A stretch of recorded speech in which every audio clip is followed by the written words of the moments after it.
Hey guys, Brent Hull Build Show, talking about the ranch style. Do you know it? Do you understand it? Do you live in it? Come find out today on the Build Show.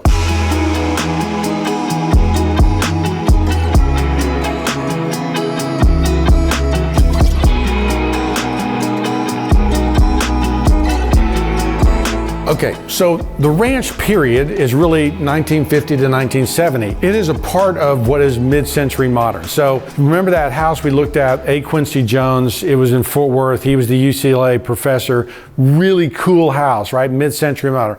That was done in the ranch period. I wouldn't necessarily call that a ranch style house, right? That was a more modern house.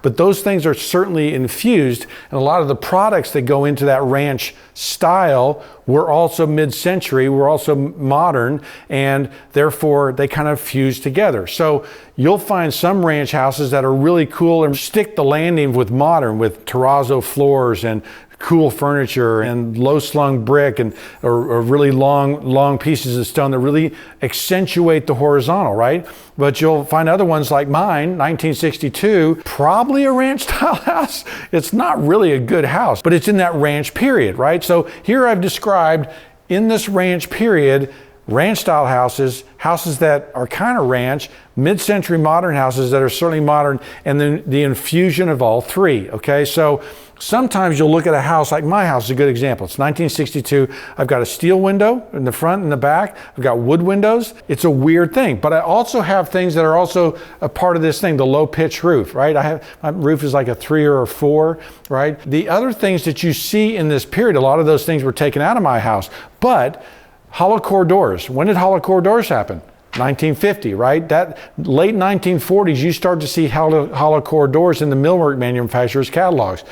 A hollow core door was a cheap and inexpensive door, but it's a slab door. There's no panels to it. And so this is that, it's modern, right? That was a modern look, but it's also a cheap look. And so if you walking through a new house today and you see a slab door, know that that kind of starts in this period. Now, slab doors actually go back to the 20s or 30s. They just weren't very popular back then, and they were used more in a commercial sense, but that's where you start to see these hollow core doors. Windows, okay? I've got wood windows, I've got steel windows in the house, and I've got aluminum windows, okay? So aluminum windows became really popular during the ranch period because aluminum windows were cheap. They were easy to fix, and I know a lot of people that need to replace their aluminum windows just because they've decayed over the last 70 years, and there's no alternative that they can go put in because those aluminum windows are very low profile, and they end up putting vinyl windows into their space, and it looks ugly because you have this big wide band going around the windows when it used to be this very horizontal modern looking thing.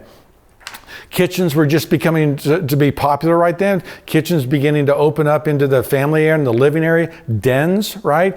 Conversation pits. Most ranches were single story. There are 2-story ranches. The Brady Bunch house, consider it in the ranch modern style. It had 2 stories. And then the sliding glass door. I mean, you don't understand. I grew up in the 70s, right? And so I remember kids running into the sliding glass door window. I think I did it too, but I never broke it. And it was not tempered glass either. So guys were going through it and they would cut their arms up and stuff as the glass would come down. It was a mess, okay? But that sliding glass door, the big panes, why were they making sliding glass doors in those huge big panes? Because they could. Remember, float glass happens in about 1940, okay? So everything was cylinder glass before then. You couldn't get these big pieces. In the 1950s, they started making float glass, and you have very big panes. The whole picture pane window that's so popular in the ranch period is because they could, right? Is because they were finally able to get big panes of glass, and those sliding glass doors, again, a modern thing, became really popular. So what are we doing here? We're categorizing and we're placing it into our head. There should be a file in your mind of what a ranch style house looks like. And there should be an ability to drive by and go, it's kind of ranch. Look what they did there. Oh, look at the low slung roof. I want you to begin to be able to identify what these styles are,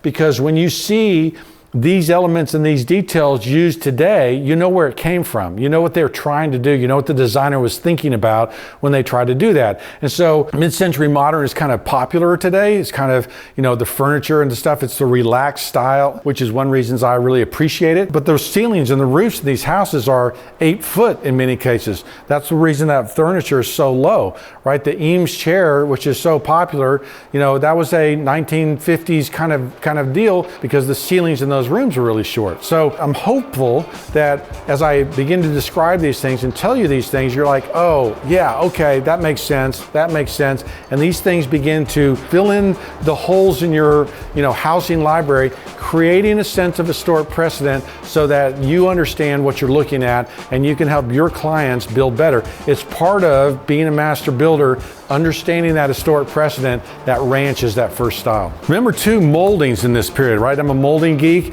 The molding that was so popular during this time period is the clamshell molding, okay? Or a 3-step base, 3-step casing. But that clamshell molding that, basically, and this is almost full scale, right? That looks like that. The casing being about 2.5 inches wide, the base being about 3 inches tall is all part of that era. Now, there's a narrative in the story here. The reason why we can look at the ranch as kind of the last style is because there are recognizable attributes that all speak to the same ideal.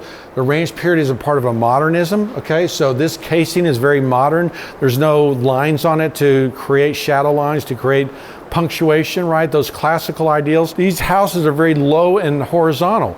The classical era talks about creating verticality.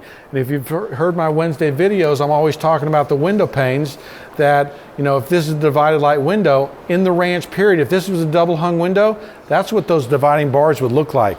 Very long and low slung. But in the classical period, I want windows like this because I want that window pane to be a vertical rectangle that lifts up, right? So modern, horizontal, low slung, long, right? And finally, right, in the ranch period, going back to the Roby house in Chicago, which Frank Lloyd Wright did, very long linear things. One of the reasons he was so influential and prophetic, okay, is he in that Roby house had these open floor plans, ranch period. He had these low slung houses, ranch period. He had these long overhanging eaves, ranch period, right? And so, the things he was doing in 1904, 1910, they're finally, the industry's finally caught up by 1950. So all part of that same story. The reason we can call the ranch kind of that last housing style in America that's identifiable in a positive way, and that's ranch. Okay guys, ranch style, right? The last style in America, but I want you to understand all of these architectural styles, all of the historic precedent,